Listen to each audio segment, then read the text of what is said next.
77-year-old Taiwanese-American Fan Chong-fan eagerly awaits one of Donald Trump's final election rallies from his home an hour's drive away in New Jersey. He says if he was younger, he too would be in New York, lining up for hours in the cold to see his chosen candidate. He wants Trump to win the upcoming election and become president for a second time, believing the Republican will be better for the US and Taiwan. He is the first president of the United States that actually doing something to help Taiwan, just by doing what he did to weaken the control of China, the Chinese government. Born in Taiwan, but in his 50th year living in the United States, Fan has a sense of loyalty to both countries and believes Trump will protect both better than his Democratic Party opponent, Kamala Harris. Putting his money where his mouth is, the retired doctor has donated $2,000 to Trump's campaign. When Trump came to power in 2017, he took a phone call from Taiwan's then leader, the first US president to do so since Washington switched diplomatic ties from Taipei in favor of Beijing in 1979.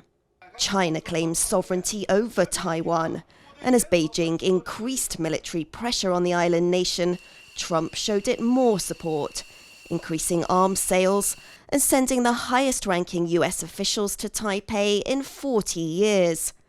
But things might not be as clear-cut this time around. For decades, here in the heart of New York, the iconic Trump Tower building has reminded Americans of Donald Trump's brash ambition. He's built an image of himself as a successful businessman.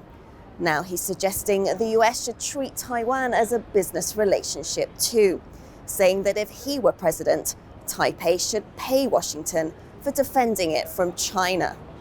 Officials in Taipei say Taiwan is responsible for its own defense, but Trump's comments have worried many in the country. A fear that political analysts have said is not unfounded. So Trump is mercurial. He's also very transactional. But his advisors in the first term on Taiwan tended to be quite hawkish. They were very protective of Taiwan, and there was, I think, a defense-forward posture. Whether those same people would be in the second administration or people who had a similar position is completely up in the air at this point. It's the day before Fan votes, and he's chatting politics with his fellow doctor and Trump supporter, Hui Ren-li, who still has family in Taiwan. But he too agrees with Trump that the US can't keep spending its money on other countries' wars. The United States paid too much in the military expense. And everything's behind now. The United States have to take care of themselves right now. And I think I agree, Japan, Taiwan, Europe, they should pay they should pay for the protection. As Trump battles for a second term in the White House, his supporters believe he can use his business experience to negotiate thorny political issues too, even ones with stakes as high as keeping the peace between Taiwan and China.